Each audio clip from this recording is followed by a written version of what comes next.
And everybody can see you. Go ahead, sing it again. Sing it again, Tony.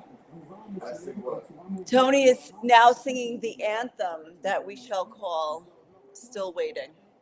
Good. There he is. And here's the man of the hour. Not him. Him. That is, oh, okay. Hassan Nasrallah. Nasrallah. So everybody, guess what? Still here. And not just me, and not just everybody waiting, but there's, I like to preface this live stream with the fact that I've got a kid in the background singing with his headphones on. Okay, so if you hear something like that, that's what that is. I have, the other two wandering around. You can see Tony there. You can see his reflection right there. You can, you could sit right here if you want to. I'm working. I'm da. And not only that, but because we are still waiting, and because this is the approach of many people here, we have an extra kid in the house who's sleeping over tonight. So there you go. So if we are going to a bomb shelter, we are bringing extras with us. Where's the cat? We still haven't decided if the cat should come into the bomb shelter. Okay, so it's day 7 of waiting, and we now have at least an answer. So tonight, the head of Hezbollah, who is Sheikh Hassan Nasrallah, gave a speech, and in it he said that part of the warfare and part of this response that we're going to give to Israel for killing our number 2 is the waiting. And we're just gonna make everybody wait and be anxious. And so the funny thing is that I just got this message from a friend who said, I'm getting fed up waiting for this attack. It's starting to get on my nerves. And that's like kind of the general consensus. So we're still waiting, but on a positive note, we're still here. And today, though, today was actually a quite active day, which, there have been the ups and downs of the Hezbollah attacks in the north. And today was one of those crazy days where there were a lot of rocket alerts. And there were actually 2 drones that came in. They were not, I don't know if they were not detected, but they flew unhindered across, I think, something like 20 kilometers or something, and one of them landed on a highway. So several people were injured. I think 2 of them are in critical condition. So that happened earlier today, and the question was, wow, does that mean, is this it? Is this it? Are they launching the all-out attack now? Is this what's happening? But it did not yet happen. So anyway, the news of the day. Oh, I could show you now.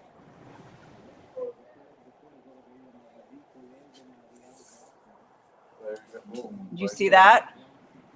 I should probably have these things up on my screen so I can pull them up and show you.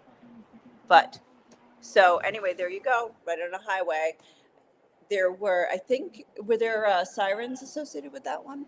I don't know if there was sirens. Yeah, I don't know, but they weren't. It wasn't shot down, actually. There was also some sort of heavy barrage in the north, I think. Right now? After Nasrallah's speech. Oh, right. Right after Nasrallah's speech, there was a heavy barrage. And Tony's saying that's what usually happens. He gives a speech, and then there's also like a lot of rockets after that. So let's see what he said. Oh my gosh. So Nasrallah, in his speech, he said, perhaps we will respond alone, and perhaps we will respond together with other of the opposition, and in an attack. But our response will come, and it will be meaningful. No, I don't. That's bad. That's a bad translation of mashmuatit, right? Meaningful, And that would be, significant. It will be significant. So he's promising a significant response. Okay, he did not. Ooh, unlike what was published in a lot of places, he did not specifically warn the residents of Haifa.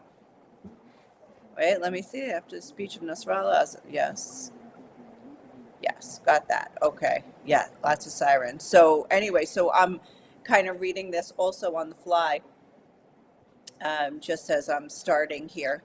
I also wanted to tell you the Home Front Command here in Israel said that they have created a new emergency system that will probably scare you more than the attack itself. You know that when your phone alerts you to there's I think Amber alerts, there's like hurricane alerts, uh, natural disasters. And when we were in Romania, I got a bear alert. There was a bear spotted on the exact street we're staying on, and so it's that horrible emergency broadcasting system sound that just comes cranking out of your phone and like makes you jump. So Israel has instituted this, so they're saying that it doesn't matter if you have an app or if you don't have an app. It's just that the message will get to your phone. What about if you don't have a smartphone? what about the sirens though? They'll still have sirens. You have sirens, so I don't know why the alert system on your phone is any better than the sirens you have. There are segments of the population here in Israel, and we're going to get to that, but they don't have smartphones. And they were in the news today, so I want to talk about that. So in the meantime, if you do have a smartphone and you use your GPS and you're anywhere near Haifa and north of Haifa, your GPS will not work. So, what's that? What's that? Oh, that's a school message. Why are they bothering us already? We still have 3 more weeks or more. What's so interesting? I just saw, like, Danielle, if you're watching, I saw that your kids went back to school today. Like, I cannot believe it. It's so early. It's August 6th, and they're back in school in Oklahoma. Oh, And we're here waiting for well, we don't. school to be canceled on September 1st because maybe or maybe not Hezbollah will complete its attack. So we're also waiting for Iran's response to this, and we're not they haven't they're taking their time. I saw somebody say something interesting where he said, Iran's got a lot of patience, and they don't respond with gut reactions. They'll take their time and think through a strategy. Now, though we are expecting some kind of military response, yeah, like an attack of rockets, drones, something like that. We're expecting some kind of response, but everybody seems to be saying that that nobody wants a full escalation. Like, definitely, Israel doesn't want a full escalation, but they also saying that Iran does not, and Hezbollah wouldn't. They would be alone. I don't know if Lebanon itself would join. But anyway, it seems like they're saying that like a lot of the players here in this would not want a full-on war. So we've got that going for us. Now, I'll remind you that in April, I wonder if I could actually find really fast and just show you guys the video. So in April, there was an attack that because Israel is believed to have been the one behind targeting an Iranian general in the IRGC and in the Syrian embassy in Damascus. Hold on, I'm looking for this video, and killed him. And so based on that, wait, let me pause. Okay.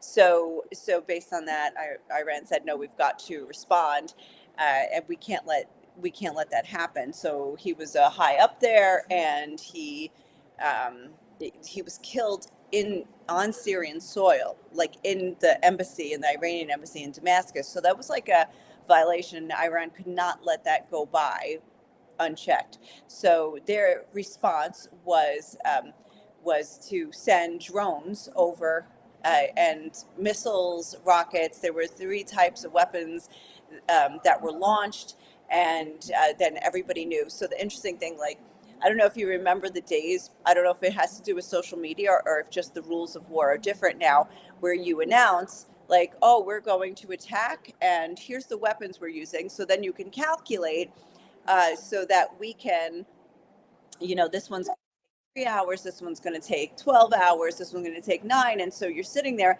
And of course, the first announcement isn't even like, oh, rockets or whatever. It's like, school is canceled tomorrow, and all activities, of whatever, home front command changed its rules. And so then it leads up to the probable attack, and then the imminent attack, and then it's like they've launched their weapons. So it's like you could actually time when these weapons were going to be flying over your skies.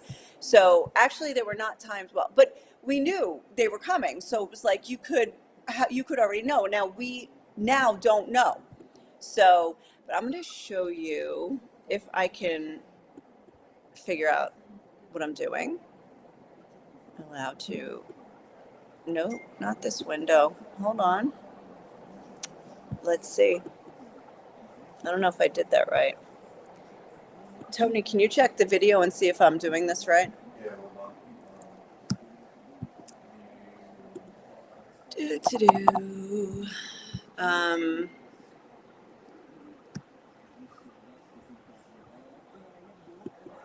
Yes, I can see your you can see this video. Now, if I do that, does it go full screen? well, play it. All right. So we were waiting. It's about 1 in the morning, and it's not playing. Oh boy. Okay. Hold on. Let me try it again. I would say just leave it like that when they see it. Tony, you're the one. You're the one who should tell me that. Well, I could see it. Allow to share screen. Screen share that one. All right. And then if I go to this, and then if I enlarge it, you watching now?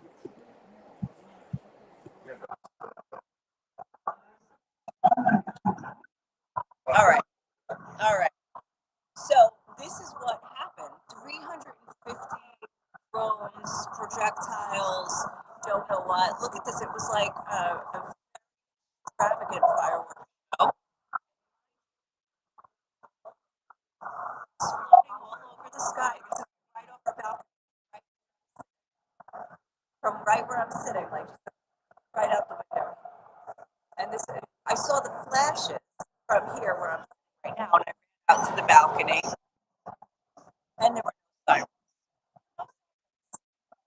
as it's over our heads.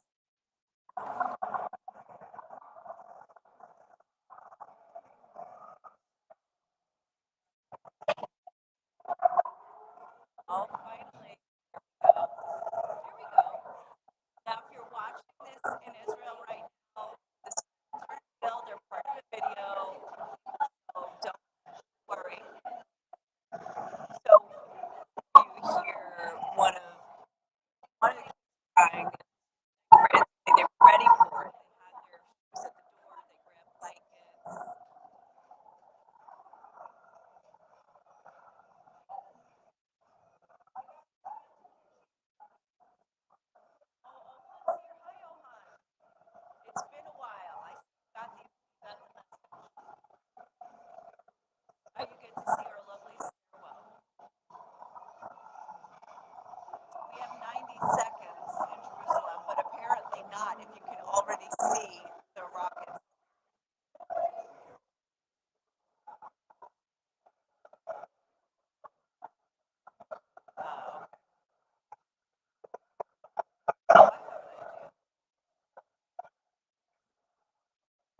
Can you hear me now, Ohan?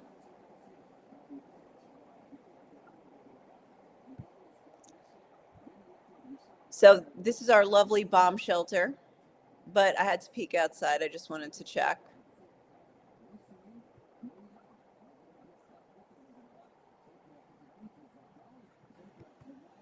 Okay. Anyway, so how do you stop share now? That's the funny part.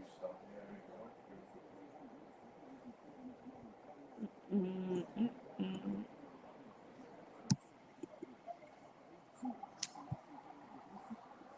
So funny. I don't know how to stop share on this. Guys, stop screen sharing. You hit the thing that says stop screen sharing. So, are you playing that? No, it's delayed. Oh, okay. Oh my gosh, I thought there was a siren. Okay.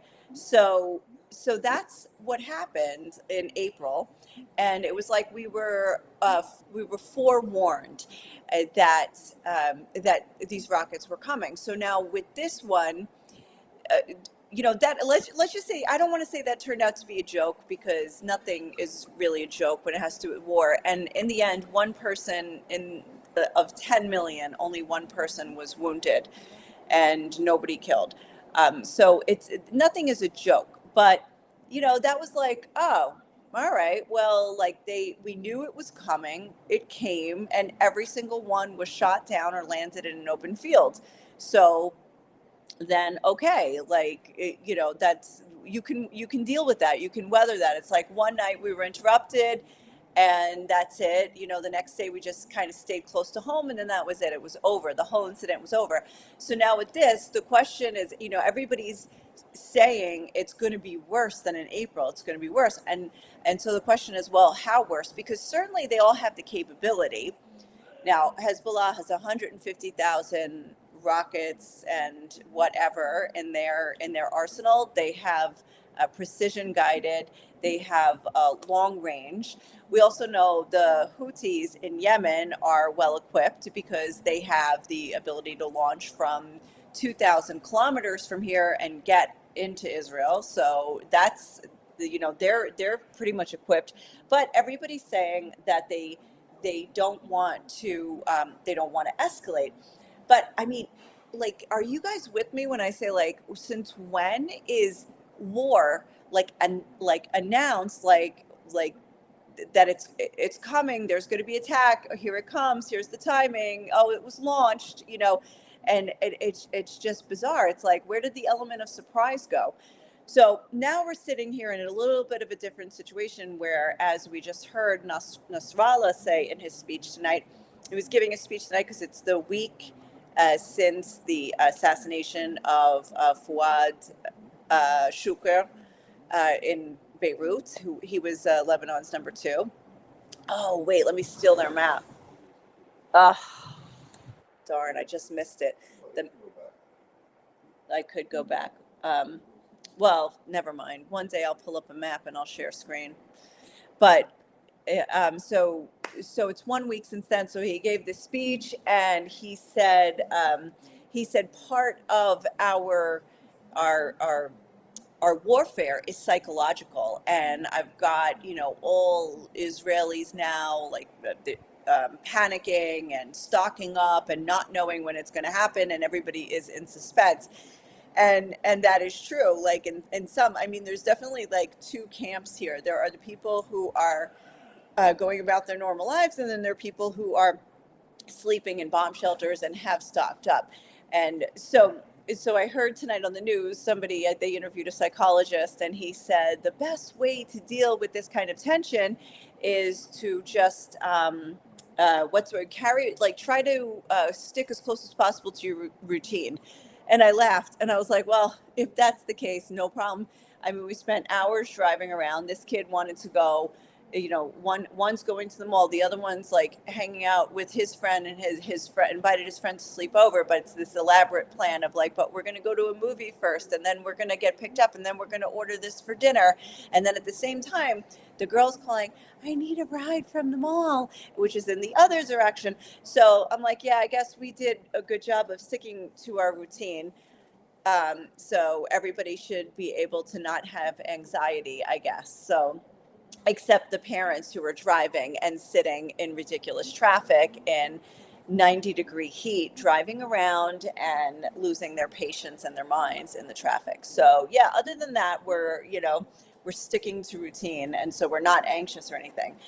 All right, so GPS has been scrambled in large parts of the country. Oh, yes, and there's one new thing that has been added to the issue to the issues, the orders of the Home Front Command, which is that in the north, in specific places in northern Israel, that they should stick close to their bomb shelters. So that's that. Now I mentioned before. Oh wait, they just said somebody who was considered missing from October 7th has been declared dead. That she was murdered on October 7th. And so they probably, I don't know if she's somebody who was considered kidnapped before. She was designated as a missing person. This literally just came in. Bilha Yinon.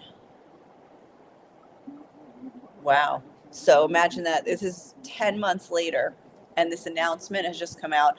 And this is based on forensic investigation. Complex testing enabled the verification of her identity. So we'll try to get more details on that. So anyway, that literally just came in. And the other news in the midst of, we're waiting for war, for attack, for God knows what. We don't know. We're waiting. It's all part of the warfare is just sit here and wait and say, we're still waiting. I'm still here. As they all cancel their flights, by the way, I'm watching more cancellations. EasyJet canceled until March 2025. Right. Not that I want to take EasyJet. But Wizz Air came back. This summer. No summer flights. This summer. Yeah. Okay, but not next summer. Wow. Okay, yeah, so no flights. So I always like to say Israelis love a good protest. It's like just everywhere you go, any time of year, any issue, there's a protest. There's like protests. They're like professional protesters. They're good at it. They got the chants, the signs, the bullhorns, anywhere, whatever. I mean, I saw a bunch during COVID. Before COVID, it was the crime minister protests against Netanyahu, and then after COVID, it was then like the judicial reform, and I mean, there's always something. And so lately, on and off, there have been protests for the recruitment of ultra-Orthodox Jews into the army. Now, currently, serving in the army in Israel is mandatory, but there are people who actually don't serve. The ultra-Orthodox don't serve. They have their reasons. I mean, I'm not going to go into depth on their reasons, and you would have to like talk to somebody who knows more about it. But they believe that they need to pray, and they go to yeshivas, which are like seminaries, and they study Torah, and they don't believe in the army. Some of them don't believe in the state of Israel. They think it shouldn't be political or government, but it should be a spiritual government that's run by the Messiah. And so anyway, I mean, I'm sure that I'm not representing their side well, but the other side is that there is a disproportionate burden placed on the secular population who their kids do serve in the army. So this has been ongoing for years, the back and forth in the legislation, and finally it just passed, and it was the Attorney General recently just said, yes, the Army must recruit the ultra-Orthodox. And so they have an outline of when and how many. It's going to be very slow. And of course, it comes with protests. And so today, there was, as you're waiting for the attack, and as you've got 115 hostages, and oh, by the way, there was a terror attack today as well. Oh, and I forgot to mention, I think 11 Palestinians were killed in Jenin in different attacks there. As all this is going on, and like the sky is about to rain down with rockets and what have you, these guys are protesting.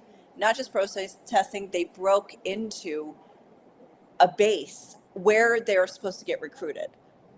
So I heard the reporter asking incredulously, "But why'd you go in?" And they were saying, "We will not serve. The army is worse than death," and I mean, just all these things. So I was just like, "Oh my gosh!" So this is what's happening here: is that you're protesting, going into the army, being recruited into the army during a war, and while we're waiting for more, we don't know what and we don't know when. So anyway, on that note, I'm going to wrap this one up and say nice that we're still here to say hi. Thank you very much. I'm just noticing now I've like all these comments. Thank God most of them are just that the sound was really bad. Thank you for your prayers. And Dad, did Israel attack Iran's radars around their nuclear facilities? I don't know, and they're probably not going to say. Actually, I did not hear any follow-up on that today, and I don't know if it's because I missed it or because nobody's saying. So anyway, probably until tomorrow night, just to check in. Thank you. Yeah, in case something happens tonight. You know what? If you're on YouTube, subscribe and then check the notification bell so that if I do go live at 2 a.m, then you'll be the first to know, and hopefully it won't be 2 a.m. your time. But I would appreciate if you like and subscribe, because then it goes out to more people, and then you can, more people be able to know that she's on now, and let's go see what's happening. So anyway, thank you very much for tuning in, and I will hopefully see you tomorrow night.